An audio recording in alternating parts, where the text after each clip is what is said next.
Today we're unbelievably in Indiana. Yeah, we know where we are. Southern Indiana. I know where I am today. And we're driving the 2025 Ford Expedition Tremor. We just got exceptionally dirty. So in this video, we'll do an exterior walk-around of the dirty version.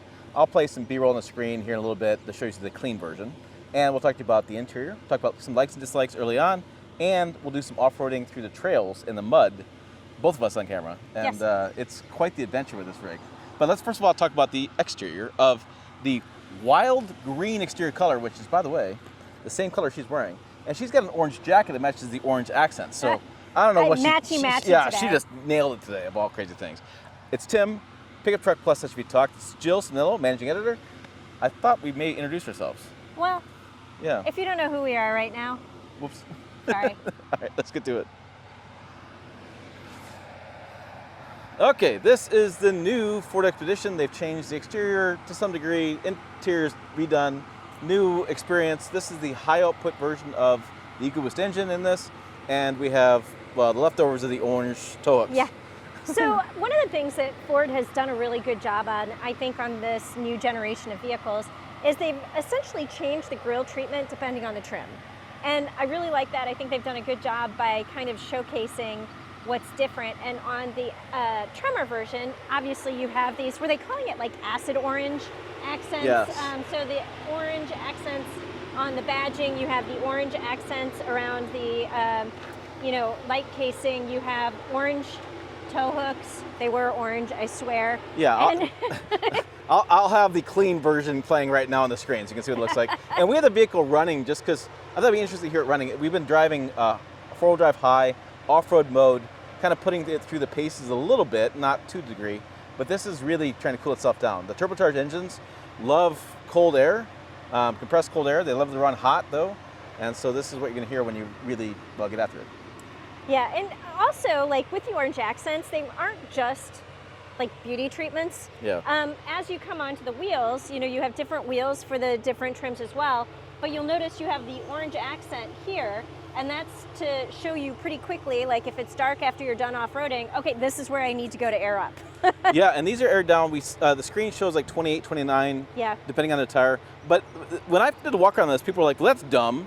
Well, what's dumb now? Look at how dirty that tire is, or the wheel is, excuse me. Look how dirty that wheel is, and now you can see it much easily, as quickly. Yeah. It's just a little treatment. It doesn't mean anything. Nothing to be upset about. It's quick. It's kind of a convenient little thing. I bet you somebody who off-roaded quite a bit at Ford thought, it'd just be handy if I knew where that was at all times. Yeah, and it's just like looking that way really quickly, Yeah. I see the orange, I'm like, oh, there's, Yeah. that's where it is. It's just, it's kind of I love these solutions. It's a KISS thing, keep it simple, stupid.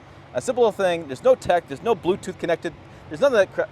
Look over, there it is, boom. And it's something that you didn't know you needed until you had it. Yeah, and now I imagine other brands are gonna go, That's a really good idea.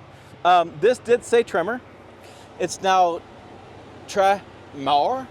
And this is the off-road running boards off the Raptor kind of style.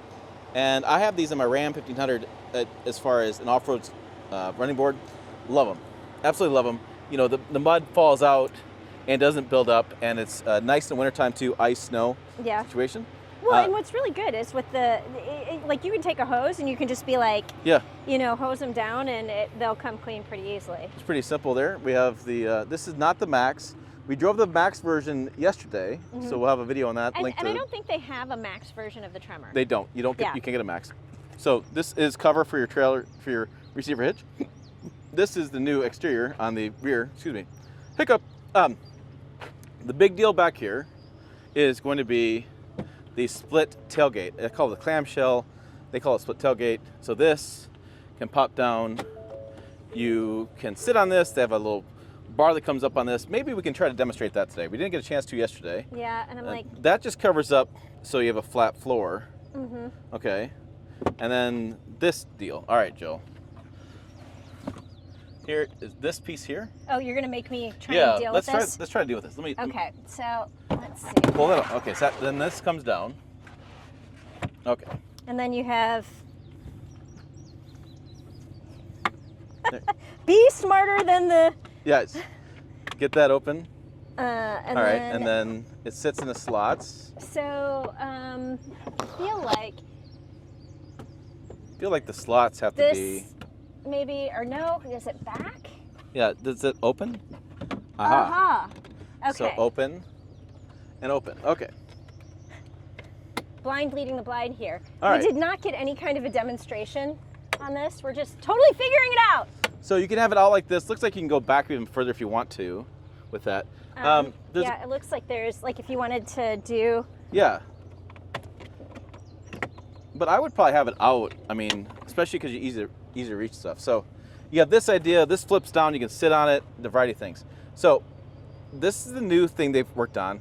We did a plant tour yesterday. They spent millions in the plant to make this happen. They have a dedicated line to just install this clamshell setup in the plant.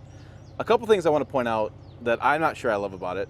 I have concerns about bugs. The bugs are flying around right now. I know, as I keep pulling my sleeves down to make sure that I don't get bug bites. Bugs over here.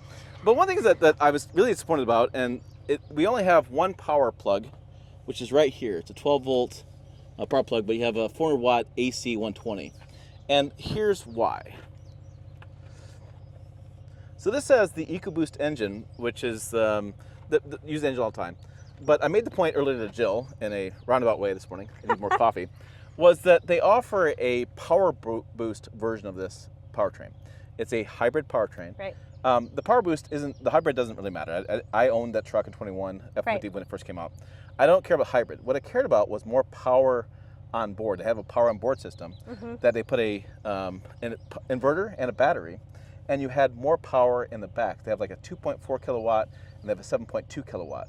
So I think in this situation, the 2.4 would be plenty because you'd have additional plugins, you'd have more power, you could do multiple crock pots for like tailgating, you could do coffee pot and a toaster, you could do just more opportunities to have warm food. Now, if you're doing like sandwiches and chips and things, you don't need that, it's fine. But I think for tailgating, it was a perfect setup. And I think this setup is tailgating. I can imagine like a TV on top of here. It weighs 35 only 35 pounds? pounds is what, I would not lay on here. I would not get on here. So, I mean, depending how your setup is, maybe you have a different stand behind it, whatever. But for a tailgating situation, running a cooler, a plug-in cooler, I just think it gives you more opportunities. And I'm surprised it's not offered as even just an option. Right. Because as a assembly line feature building in a factory, it's not that hard to add that system. And from an engineering standpoint, not that hard to add the system. They've already perfected it in 21 Power Boost on the F-150 side. And I just think that this customer may want it, depending, camping, tailgating situations, may just want the opportunity to have the option. All right. Yeah, no, I mean, and that's a fair point. It wasn't something that I thought about because I'm like, I have a jet boil when I'm camping, and I like heat my water over a flame, and my hot food consists of MREs with boiled water in it. Right. So, I mean, that wasn't something that I necessarily thought about, but I'm not going to be tailgating, and you know, and they've clearly set this up to be able to do tailgating things. Yeah. So, you know, it wasn't something, I'm sorry, I'm very intrigued by the spider right now that's like crawling up and down. But, you know, if they've set this vehicle up to do tailgating things, squirrel. So, I hit record, but we're going to roll with this, close it up, hop in, say second row, then hop in front row.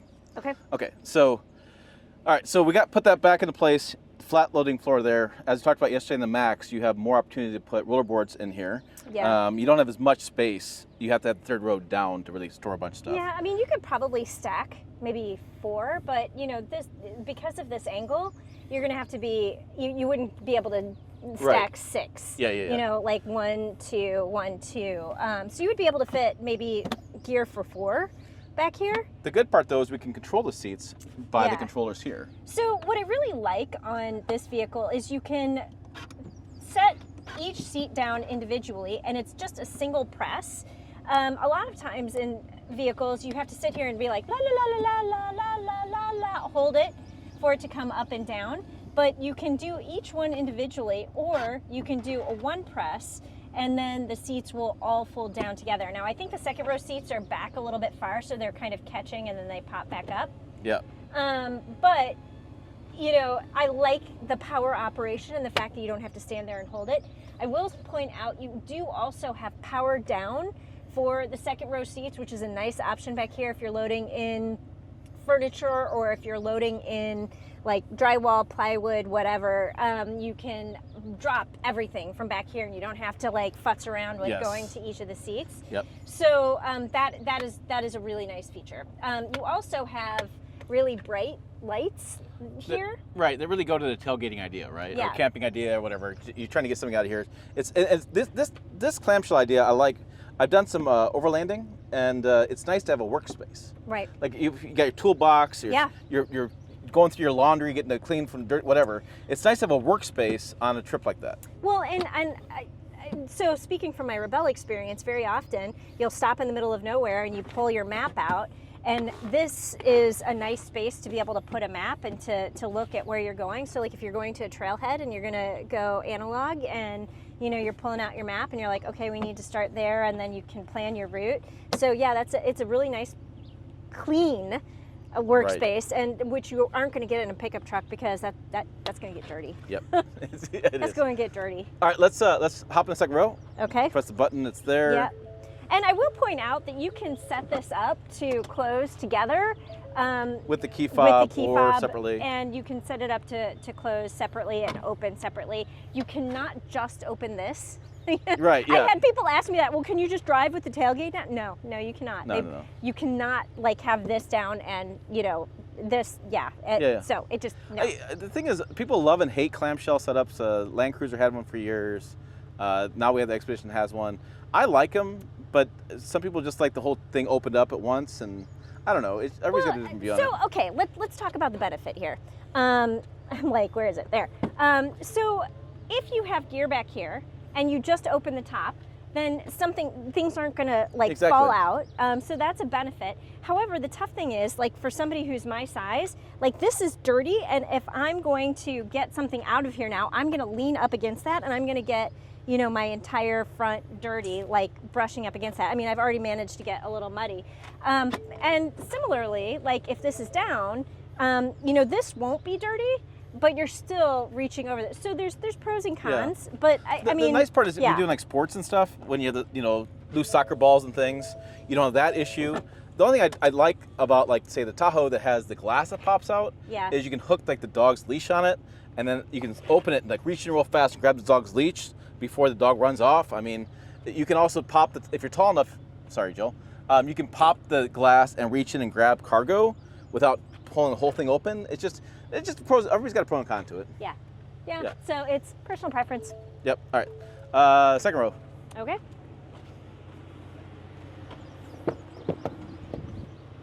I'll move my stuff real fast. So we did a video, like I said, we did a video yesterday, and we talked a lot about the third row. I'm not going to do it in this video.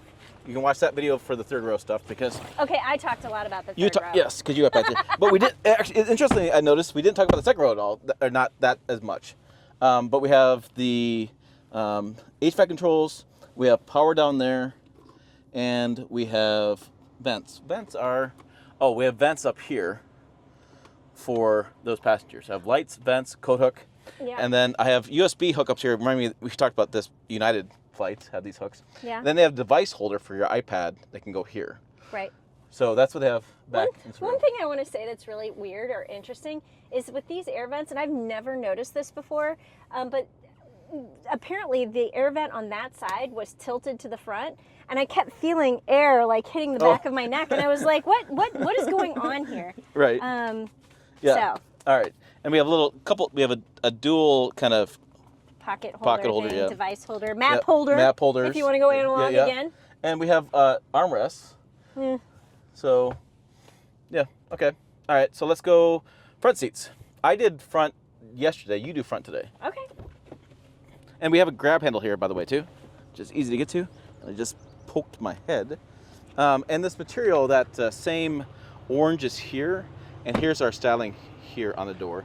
B&O sound system, big setup there. And we'll talk more about cup holders in just a second. Okay. Up front. So let's start with the obvious thing. We have a digital screen here that ends, and then we have a 13-inch, I think they call that screen. 13.2 inch, right. So let's start with the screens. This is connected to my Apple CarPlay and my phone. Yes. So they have a native system that we used. That's pretty good, I think. That's it. It's Google operated native system. It did tell us there was police officers as we were driving. Yes. I found that pretty handy. Police reported ahead. Yes. So I like that stuff. It's pretty quick. I would say this is probably the best I can tell from a Ford system. The sync systems were kind of hit or miss over the years. Yeah. This one seems like it operates pretty well. And you can go to Google Store. They showed us you can do like games. You can watch YouTube on this as well if you're in a parked situation. Yes. Doesn't look like they've done. Oh, there it is. So you can do it, and then you can actually send it to that screen up there. So it's kind of cool. Yeah. So I wonder what she's typing in. Well, look, is it working? Yeah. I'm like, come on. Pickleball? That's the first thing it's gonna show. Oh yes, pickleball is. There it is. Second one there. Okay. So there is that, the latest from the channel. There is the shorts I've done, and then I wonder. So if we click that button. Oh, there, and then there's a way. I thought so. That's what the screen looks like. There is a way. Pretty good image. Is it? No, that's sign in. Huh. There is a way that you can transfer the screen up over there. Yeah. But I don't know what that is. Okay. All right. So. I thought it was more of a. Here, go back in and see if there's a. I thought it was like a. Yeah, I thought he send did. it. He did. He sent it the other day. So there you go. So there's how that looks, and then you see our map is up there now. So as you're parked, you can use that. You can play games and things. Isn't that a great look on your face? I'm like, maybe I should. Like, we'll keep that going. I wonder if. Wait, maybe if we. Is it? No, that's just the temperature. So. All right. All right. So that's what's going on there. I want you to pull up Google Maps as you found on my CarPlay, and then we won't show my address, but. Well, so if you go here. Yeah, I'll go over and here. I'm gonna. I'm over here. I'm showing this setup over here while you type that in, and then hit go. And then so this shows Google Maps there, and then it shows up there as well. Which that screen, refresh rate on that screen is a problem. My phone and this camera you're watching won't show it clearly. So what's really interesting is if you were in Apple Maps, your Apple Map will transfer to here. But if you wanted to go back to like home, because you have navigation set here, it's now showing your Apple Map here, and there's no way to get to that I've found so far. Let's see, will it? Okay, so you can do the Google Map here, and then it'll still show your Apple Map up there, but it's not showing your Apple Map up there because you have your instructions set in your Apple Map situation. Yeah, it's interesting. And yeah, I do apologize for that screen up there. I'm going to show some stuff. I don't know what the refresh rate of that screen is, why it's messing with my cameras, but it doesn't flicker like that. It doesn't look like that. I'll show IRL. I'll show you some B-roll or something like that over that. So what else we got going on here? We have Expedition spelled out here. We have the shifter there, and we're on day 2. And I want to just say day 2, I don't like it any better than I did day 1. No, I'm not a fan of the dial shifter. I know it gives you room here, and I get the room, the space, but I don't know, don't love it. Auto start stop, the parking and cameras. The cameras are pretty good. We'll show you more of that in the off-road mode. Traction control, and the one pedal will show you the off-road mode. So what else going on here is the new kind of slick slide system. So you can literally says slide. Let me get it in the camera. Slide. And then back. I mean, it's probably upside down, but You're right, yeah. Then you have a convenient little storage space for things. You can put stuff you don't want in here, and you cover it up. And the other thing is the rear passengers have better access to their cup holders when that goes back. And then we have a pretty good storage bin in here for storing some stuff. Like, let's take the water bottle. Yeah. Look how big that is. Yeah, right there. I mean, you could fit a small handbag here, and then probably a medium to large size handbag in the front. Not that dudes care about that, but I've seen dudes with more handbags lately. okay, a man bag, a Merce. I don't know what's up with that, but I have seen that. I've seen fanny packs. Oh, everybody has fanny packs. That's a thing now. It's a thing. Okay, moving on back to the vehicle. A couple things that we've been talking about Let's talk about the wireless charger a little bit. Yeah, wireless charger and this and what's going on here. So you did an experiment with wireless charger. Yeah, so yesterday we had about an hour and 45 minutes back to the hotel. I set my timer and put my phone in there. I was at 10% of a charge. And after nearly 2 hours, I only got up to 22%. So this is a trickle charge. It is not something that is going to charge your phone fast. It is literally just a place to put your phone when you are like driving errands, because it did heat up my phone. It didn't completely overheat my phone, but it heated it up, which then slows down the charging. So I would say if you are driving this vehicle and you actually really need to charge your phone, you need to make sure you have cords. The cords. So you do have USB-C and USB-A charge ports here, so that's nice. For people who are still with the USB-A cord, you can do both. But I would just leave a cord in here and just have it available all the time because, by the way, this doesn't work. You do have your Pro Trailer knob here, so this is going to be what guides your vehicle if you use this instead of steering to back up the trailer. To back up the trailer, yeah. And we have drive modes, and I'm going to hand the camera to Jill. You can show the drive modes over there. So, and we're trying to decide if we think this is a good location for that. It's literally, so okay, so this is not my driver's position, obviously, but it's set up by your left knee, and that seems a little bit of a weird location for the drive modes. And as you have the, I'm like, oh, and it's probably not going to show on here, but as you have the Tremor, you do have normal, tow haul, eco, sport, slippery, off-road, and then rock crawl modes. You wouldn't have all of those modes in other trims, but this is where that is. And you also have where you're going to be changing it from teal-wheel drive for high, for low, for auto. That is all over here, as is your liftgate opening. So, and as you can see, you can just open the top, or you can open the both with the press of a button. And I think my when I was driving this morning, you know, two things. I didn't like having to reach all the way over for my water. Okay. I just felt like this is kind of. I okay, felt like this I'm could a shorty, and that's not a problem for me. No, I felt like this could be flipped like this way: water, and then charger like this. Maybe. And then I thought that, you know, they say people in Expedition tow more. Mm-hmm. But I think you would turn to drive modes more, especially like sport or like a snow. Well, in the Tremor, you definitely would. Yeah, and I just. But maybe not in a normal version of the Expedition. Yeah, I'm sure. I mean, talking to Ford engineers, they spend a lot of time, you know, discussing the placement of buttons, the knobs. They spend a lot of time focusing on that. So I'm pretty sure they've thought this through. It just seems like, I don't know. Let's talk about this. Let's talk through this a little bit. So I've like just moved my seat forward for my driving position. Yes, I am far forward, and yes, you do have limo-like legroom behind me. But like if my elbow is here and I'm driving like this, okay, like I can see that. That's like an okay location. And then if I'm driving and I want to. Okay, I mean, like it took me a couple. You're like, but I mean that's not completely egregious. It's going to be muscle memory, and it's going to be something that you have to get used to as a driver, because I would normally put drive modes here and. Yeah, I think that's the thing. Like I'd want this to be drive modes and an actual shifter. And so you're going to be going 70 miles per hour on the highway, and you're going to go, ooh, wait, no, I did not mean to go into reverse. No. And by the way, there are locking mechanisms in place. Yeah. So if you are going 70 and you do twist this dial, I'm just saying, I want a real shifter and a drive mode. Yeah. So anyways, but that's just what we've noticed the last couple of days. Owners get used to it. So that situation there. The other situation we're trying to get used to is something on the screens here.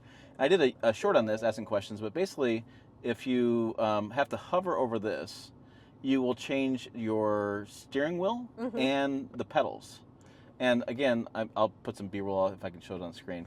And you move this stuff back and forth by pushing these buttons. Now, the thing we talked about was there's no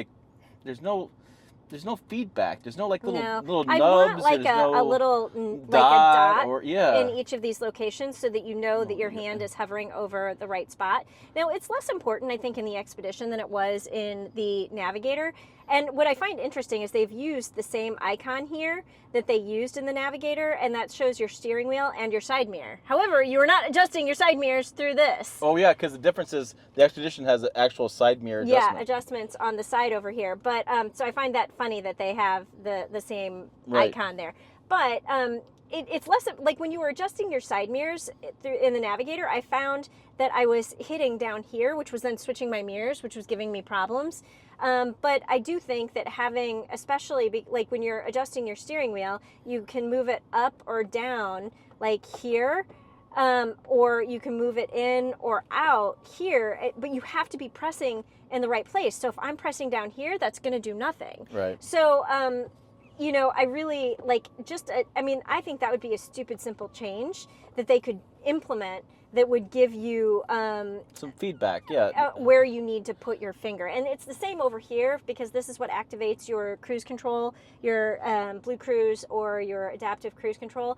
And when you have it activated, you can resume it, reset it. You can change your how far away your distance, and then you can increase your speed or decrease your speed. But again, it's like, where am I putting my hands to do these things? And looking here takes your eyes away from there. So they have this whole eyes up philosophy, which is why they have this big, you know, screen.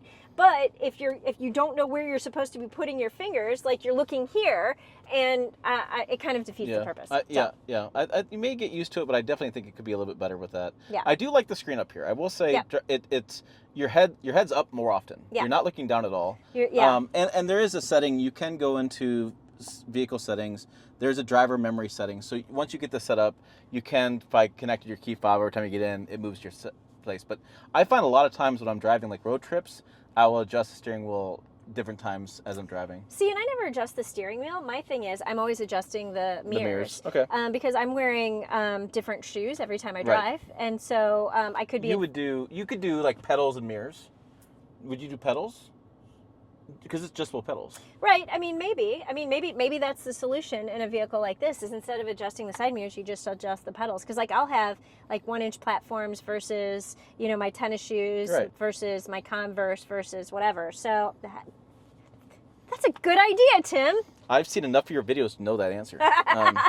So looking at, I'm going to adjust the camera just a little bit. Sometimes the camera gets too tall, but you have lighting inside the cabin. You can do your lighting controls are here, interior lighting, and it's got the you can change the colors, which are, you can't see them so well, but they're kind of over here and here. And then you can adjust your brightness and turn them all the way off. Yep, and you can see them on the screen when she does that too. Wow. And then they have the zone lighting, which I'm a big fan of. If you haven't used this before, you can turn on different areas around your vehicle and light it up. So you can turn on, so you can press power, press this zone, you can press that zone. It's really nice if you're like camping, or if you're hunting. I walk up when I'm dark and hunting, I can press this button. This lights up all around my gear, and I'm not lighting up the entire vehicle. But then you can also turn on all zones and lights up all the way around the vehicle. And there's also a setting too where, like, if you're grocery store shopping, come out at night, as you approach the vehicle, it'll light up all the zones. It's actually really handy for, you know, making sure that, well, maybe some women's safety things, nobody's hiding behind your vehicle, but also just being able to see better around your vehicle. Right. And I mean, if you're, especially in a rural area, there's maybe not lights in the parking lot. Like in the city, there are lights like every other, you know, like like I could drive without my headlights on in Chicago and not realize that my headlights aren't on. Right. In Nebraska, I don't have that luxury. Right. So I like that feature a lot. You can use it from an app, and as well the Ford Pass app, and you can use it there. I had it in the 21 Power Boost. Love that. One thing I don't love is there's no digital rearview mirror. The reason I don't love that, and some people hate the mirrors, some people don't like it, what it does is it puts basically the camera mode. So it takes like this image on the rear and it puts it up here. Yeah. Now, why I like that is when you have a vehicle like this and you have rear passengers and that middle headrest there is up, it blocks my view when I'm driving. Yeah. If I had the digital mirror, it would go on the chimsel back there on the liftgate. I could see behind me and around the vehicles. And Ford doesn't seem like they do it at any of their vehicles, and I just find that's a big miss. It doesn't need it, you know, you don't need the Mach-E, you don't maybe need different things. And they do make it where it's got a toggle. So you can toggle between normal mirror and digital mirror. So those customers who don't like it, maybe for whatever reason, they have the option. But I think that's a miss. Yeah, and I would agree with you on that. Like, I don't like digital mirrors as a rule, but I moved recently, and I was driving the Lexus LX, and I literally had gear stacked all the way up to the roof as we were moving with boxes and things like that. And I was like, oh, I've got a digital mirror. I can still see out the back. And like for my regular driving, I would just use the normal mirror. But to be able to have that option in certain situations is just, it's a nice feature. And I think in certain vehicles like this one, you would use in that case. 3-row vehicles, definitely. Yep. And I think overall, like on highway driving, this is great. Really smooth, really quiet, really, I'm not going to say nimble, but they've done a lot of work with the frame, moving some of the sway bar connects to make it have a nice ride quality. And it's for sure it has it. Yeah, well, and I you know, we remarked in the other video that this vehicle, and it's true with the Tremor as well, it drives a lot smaller than what you think it is. And when we were out on the trails, as you will see, it's very comfortable, and you have great visibility, and you know the cameras help when you're in tight situations. Yeah, let's get on the trail. It's already been like 22 minutes. I know. Sorry, we were talking too much. Apologies. You talk too much. You never shut up. Sorry. One thing is I wanted to make sure I added, and I forgot to add, was the payload. Always got to add payload. So in this case, we have 1,360 pounds of payload. Whee. All right, I got the camera. All right, off-roading in the Tremor today in the NO. Oh, come on, we've just started. I know. We're not really off-road yet. Okay. Your thoughts behind the wheel? I mean, we haven't really gone very far yet. We've been mostly on just like a dirt, muddy road, but I mean, feels good. I'm comfortable. He's been tossed around a little bit. There goes breakfast. No. You did go to the bathroom, right, before we left? Ah, yes. Yes, I made sure. I was like, I'm riding with Jill. Make sure, go to the bathroom. Uh-huh. Uh-huh. No, and so like yesterday on road, we were driving the Max version, and this is obviously the short wheelbase. And, you know, I feel like yesterday it didn't feel as big as it was, and I would say the same is true today. It definitely doesn't feel big. This feels pretty comfortable. And it seems like you have plenty of ground clearance. We haven't really... Well, they said 10.6 inches of ground clearance, which is the most for any, full-size SUV in this class? Look at you. I mean, we would have to research it. We haven't looked it up. They literally just spouted off that fact before we got in the vehicle. So I'm going to trust Ford and say that they were correct. I like you dropping the numbers like that. Boom. Well, you know, I will forget it 10 minutes from now, but I got it at the moment. All right. So I'm sharing it. All right. Ground clearance, E-locker, independent rear suspension for the right quality, but also maybe a little more articulation versus solid axle. We have off-road drive mode.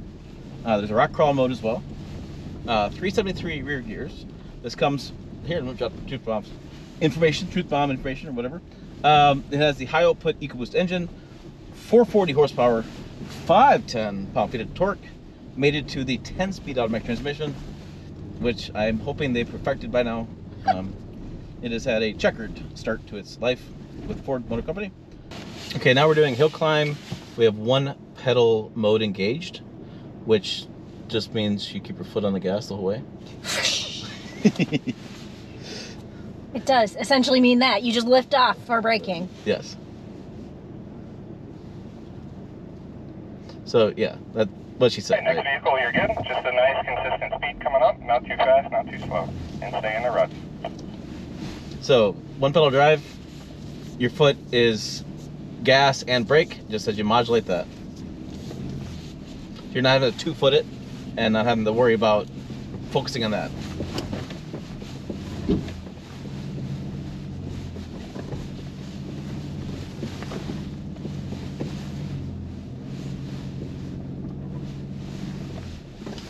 And that's crazy how capable, you're good. Come on. how capable vehicles have gotten.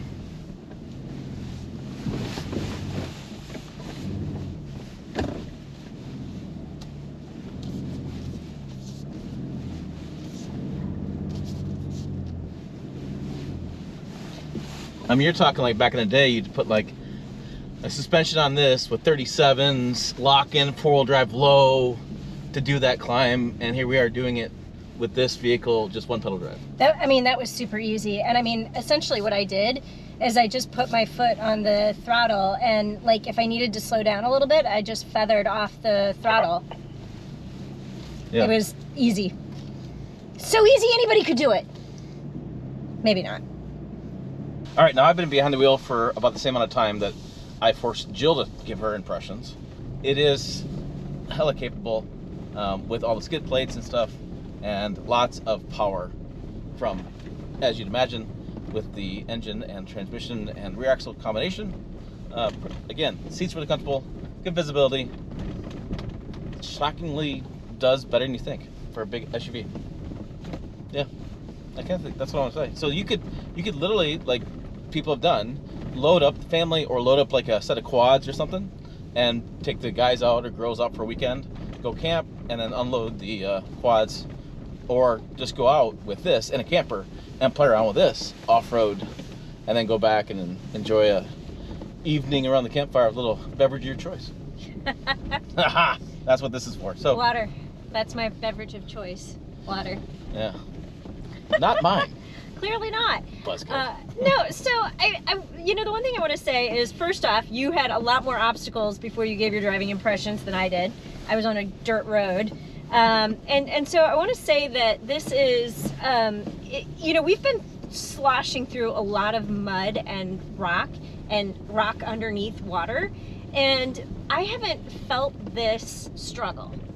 And I think that's an important thing to note, is that they did air down the tires a little bit. I didn't see what they aired them down to, Yeah, but it is aired down a little bit because this is just muddy. But I haven't felt this struggle. Like, I haven't heard of anybody getting stuck or needing assistance. And, we've had some areas where, you've been kind of on an off-camber tilt with like a complete drop-off on the left. Yes. And, I haven't felt the vehicle want to slide down the hill. So I feel like this is doing a good job. Yeah, I agree. We'll do the conclusion. We'll do the intro walk around, and we'll do this big conclusion. All right, there you go. There's our thoughts on the Ford Expedition Tremor. Look, you have to say that way. Tremor. Now that makes me think of Timmy. Timmy. All right. For more, check out the website, pickuptrucktalk.com. Also on the forum that we're on as well. Get to know us better or argue with us. What do you want to do? On forum.pickuptrucktalk.com. Watch the videos over here. As always, thanks for watching. We will see you down the road.